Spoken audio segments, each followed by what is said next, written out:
Woo! What's up, folks, and welcome to Super Cereal Sunday. Cinnamon Toast Crunch rolls. When you look at them in the bowl, they are legitimately little cinnamon rolls. Kind of cute. Covered in sugar and cinnamon. Definitely something unique to the Cinnamon Toast Crunch umbrella.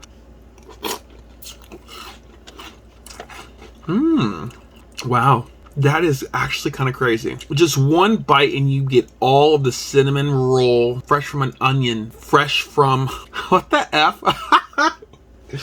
Fresh from the oven vibe. Wow. Like, you know when you pull one apart when they're just gooey and they're still kind of doughy a little bit? That's that first thought that goes through my mind when I'm tasting this. This is so good. General Mills did something right here. They really did. I'm going to give this one a 9 out of 10.